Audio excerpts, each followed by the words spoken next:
Sa kanilang mga ulo nakapatong ang mabibigat na mga sako. Halika na. 1, 2, 3, go! Ano ba, kaya mo pa? Kaya pa? Pre, Sige, ayusin mo lang naman, saba, pre, sabi mo. Kailangan. Sa kanilang murang edad, nakaatang ang malaking responsibilidad. Okay? Ano po? Para makatulong sa pamilya, para sa pangarap, na muling makapasok sa eskwela.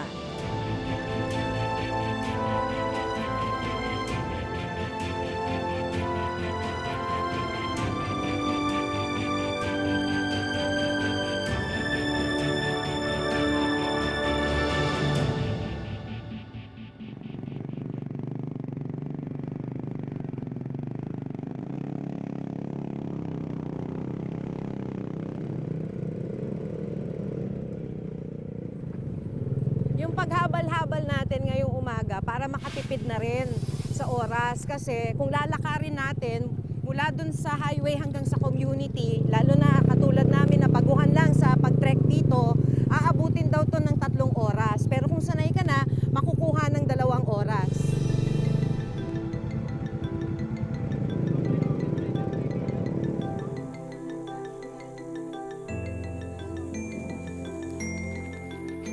Sa isang bayan sa Quezon, naabutan naming paakyat ng bundok ang magkapatid na sina Marvin, 16 na taong gulang, at Bonbon, 11 taong gulang. Pag-aawis ang tawag sa ginagawa nila. Ito ang paghahakot at pagbababa ng uling mula sa itaas ng bundok. Para sa pag pumasok po, may pambahon pa ako. May pambili pong gamit. Gaano kahirap yun para sa inyo na ang bigat-bigat pa ng dala niyo? Mahirap po. Lalo po pag umuulan, madulas po ang daan. Huwag na! Kasama rin nila sa pag-aawis si Javen, 11 taong gulang. Ano yung mga tip niyo sa likod mo? Pang-sapin po sa likod para hindi masakit. Ilang oras pa lalakarin mo? Mga 1 oras po.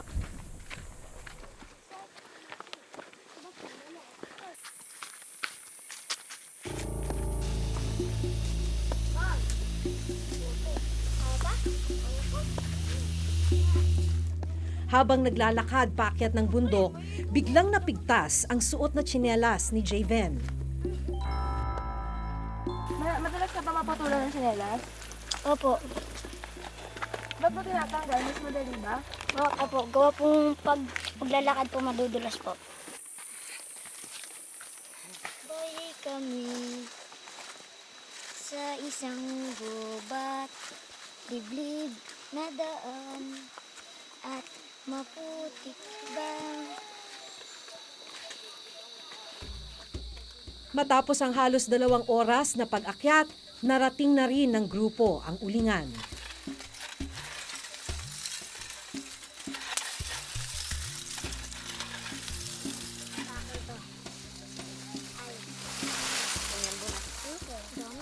Ang luma sa iba.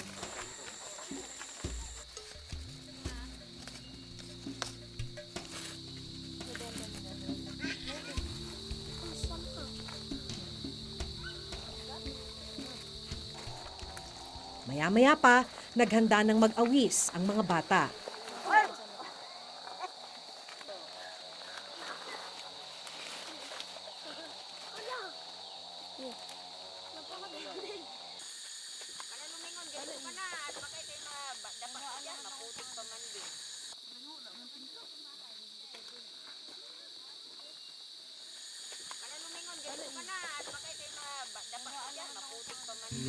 Dahil nagbabadya na ang ulan, nagmamadali na sila pababa ng bundok. At halos hindi ko na sila maabutan.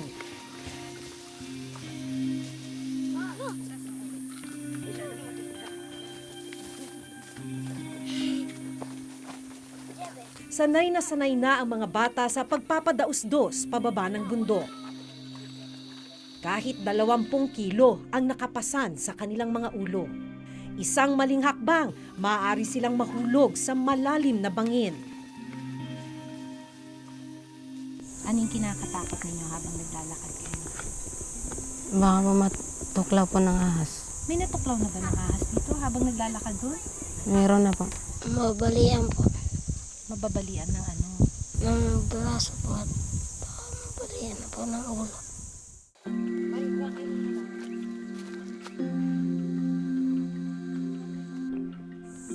Nararamdaman mo na sa katawan mo? Opo, tuwing pagkagising po, sumasakit po. Minsan gusto mo na bang umayaw? Opo, pero po hindi pwede. Kailan mo naiisip yung ayaw mo na? Sa tuwing magbubuhat po, habang pasang-pasang po yung ano. Baba mo to. Taman.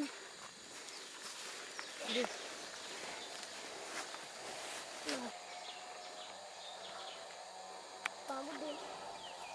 Dahil sa pagod, tumitigil ang mga bata para saglit na makapagpahinga.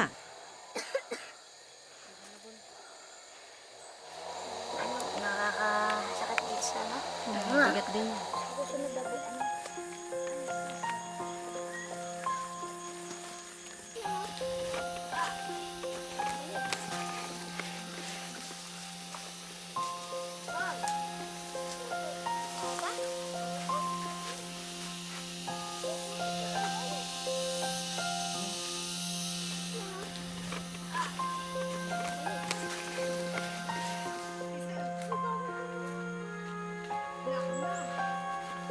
Hindi biro ang bigat na kanilang pasan, kaya makailang ulit pa silang tumigil.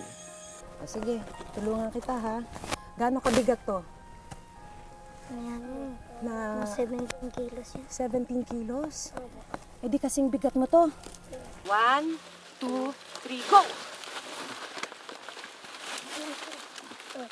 Ano pre, kaya mo pa? Kaya pa? Pre, Sige, ayusin mo lang baka, saba pre, sabi mo. Kailang. Tingnan mo yung sa ulo mo. Yung sa pen. Hindi. Okay? Pre, alam po. Ano na pre? Alam. Yan. Wala na, pre, sabi ulo mo. Yung sa pen, yung sa pen. O yan. Stable ba? Pwede nating ulitin. Stable na? Okay na? Ano? Okay. Bitawan ko. Okay.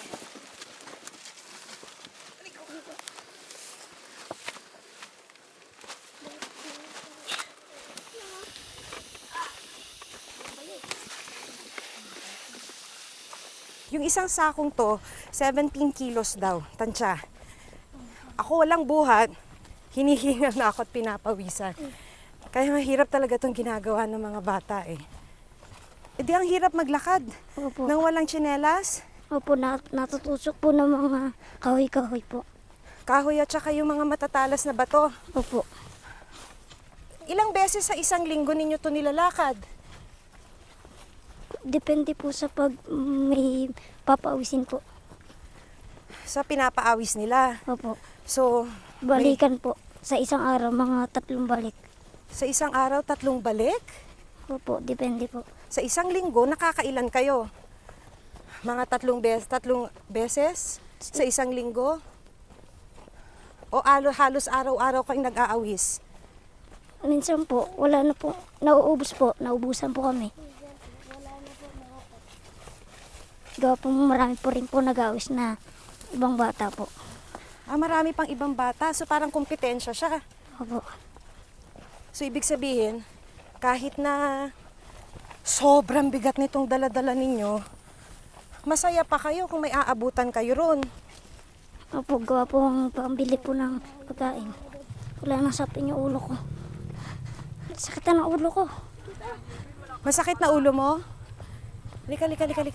Ano na po.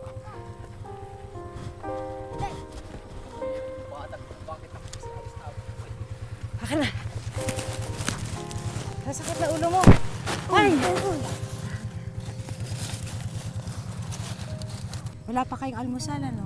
Nag-almusal na po ako. Ito lang po hindi nagkain. Ikaw, hindi ka pa kumakain? Baka kaya masakit ang ulo mo, wala ka pang kain. Hindi po. Gawa po sa ulo. Buti kinakaya mong magbuhat nang wala pang almusal. Kaya naman po. So paano yan kung masakit na ulo mo? Tutuloy pa ba natin? Tuloy ko po. Tatapusin mo itong pag-aawis. Opo. Lagi bang nangyayari ito? Kahit masakit na ang katawan, kahit masakit na ulo, diretso pa rin. Opo. Hindi ba kayo natatakot na baka maapektuhan itong leeg ninyo? Natatakot po. Ikaw, anong kinakatakutan mo? Baka po mabali yung leeg. Paano nyo ito kinakaya? Ano na lang iniisip ninyo habang naglalakad? Yung kakainin po sa hapunan. Yung kakainin? Opo. 1, 2, 3, go! Dali, dali. Ibaba mo pa. Tama ba to? Baka natutusok na naman.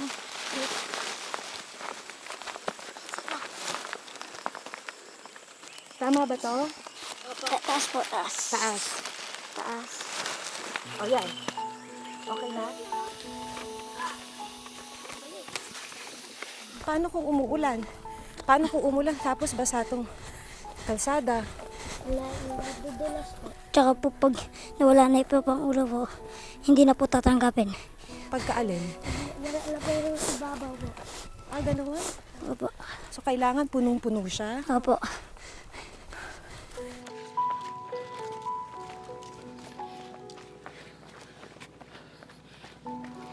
Yan tingnan mo naman yan. Tumatakbo yung mga bata. Karga yung halos 20 kilos na sako. Tsaka tiplaro. Dahil halos kasing bigat na niya ang pasa na sako ng uling, tila hindi na kinaya ni Javen ang pagbubuhat.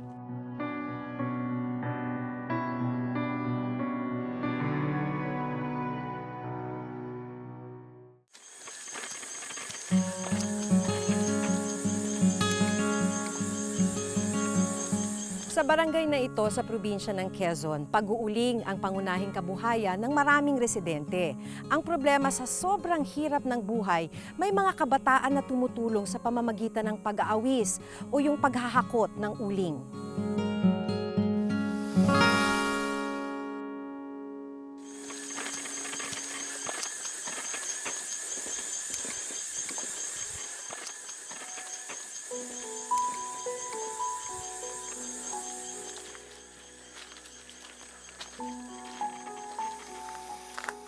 Dahil halos kasing bigat na niya ang pasa na sako ng uling, tila hindi na kinaya ni Javen ang pagbubuhat.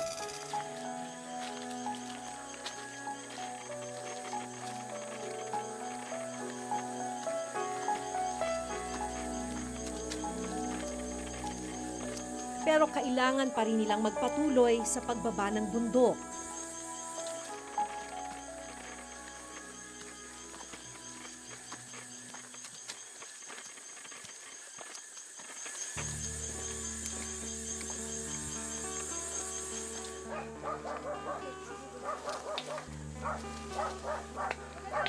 Sa wakas, naabot na rin namin ang bahay ni na Javen. Dito nila ibabagsak ang mga sako ng uling para dalhin ng habal-habal pababa sa bayan. Dito ko naabutan ang nanay ni Javen na si Aling Vilma. Pero pag siya po nandun, tapos nagbubuhat, nag-aalala ka rin. Siyempre po kasi baka mamaya hindi natin masabi, madulas o mabarog ang ulo. Pag pinagbabawalan mo, na hindi maganda, nagmamaktol. Pag nakikita niyo po siyang dumarating ng bahay, anong pakiramdam? Parang ako rin ang nahihirapan kasi pagod na pagod. Porsigido talaga siya, kanina pa siyang umaga na andoon.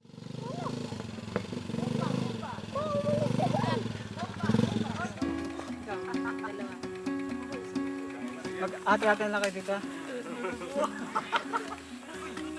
Tubigan nyo to. 115 pesos ang benta sa isang sako ng uling, 25 pesos ang napupunta sa kanila bilang taga-awis o taga-buhat pababa ng bundok.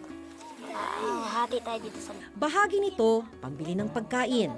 Pero ang ilang barya, iniipon nila para may panggastos sa darating na pasukan.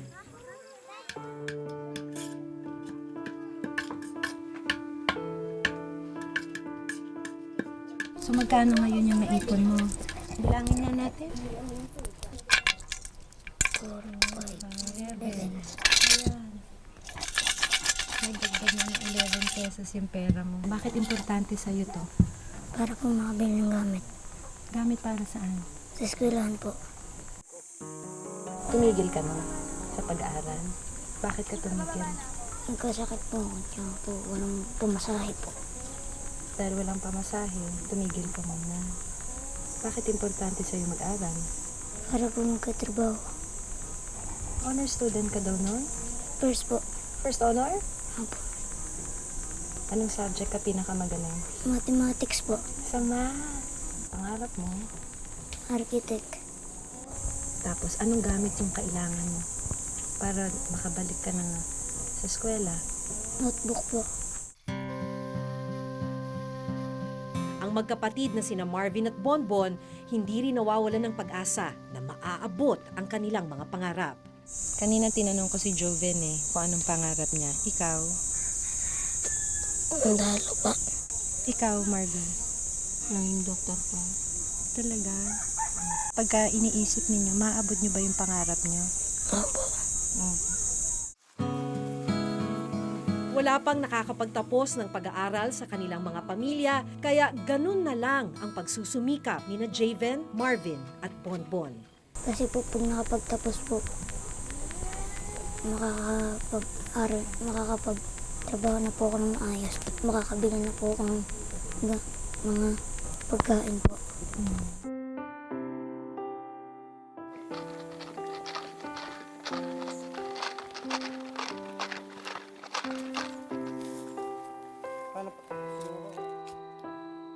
Kinabukasan, muling inakyat ni Javen ang kabundukan. Para tulungan ang kanyang ama na si Mang Benjamin sa paghango ng uling. Hindi rin namin maiwasan na magtulungan kami po isang mag-anak dahil sa nga sabi ngang kahirapan ng buhay.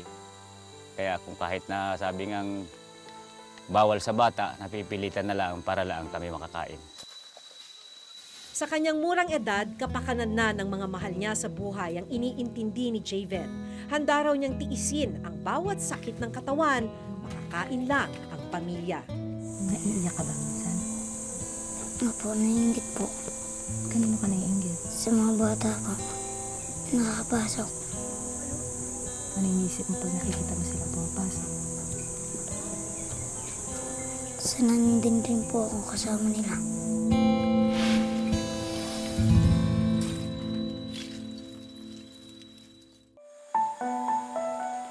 Dekada ng suliranin ang pagtatrabaho ng mga bata dahil sa kahirapan. Katunayan, maging magulang ni na Javen at Marvin namulat sa pagtatrabaho sa kabundukan. Ayon sa National Statistics Authority, nasa 5.2 milyon ang child laborer sa Pilipinas.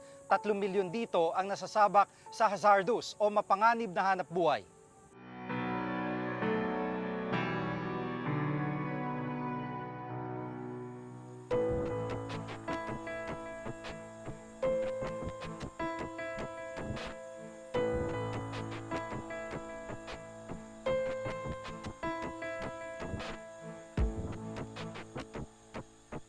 It's really palakasin pa yung programa for the rural sector. Mag-invest talaga sa agriculture, mag-invest talaga sa creating more jobs in the rural economy, no? Hindi madali ang pinagdaraanan ng mga batang tulad ni na Marvin, Bonbon at Javen. Ito lang ang nakikita nilang paraan para matupad ang kanilang mga pangarap para sa sarili at para sa kanilang mga pamilya. Sa susunod na linggo, mag-e-enroll na ang mga bata. Ilang buwan nang nag-iipon ng pambili ng notebook at iba pang gamit sa eskwela ang mga bata. Pero hindi pa rin ito sapat.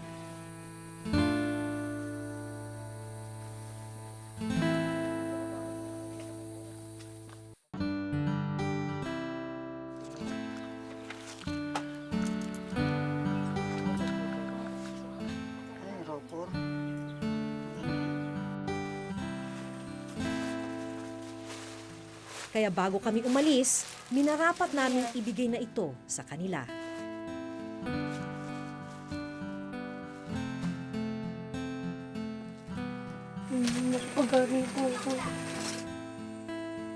Bukas, siguradong hindi pa rin sila titigil sa pagdadala ng pasan, sa pagtahak ng daan patungo sa inaasam na magandang buhay.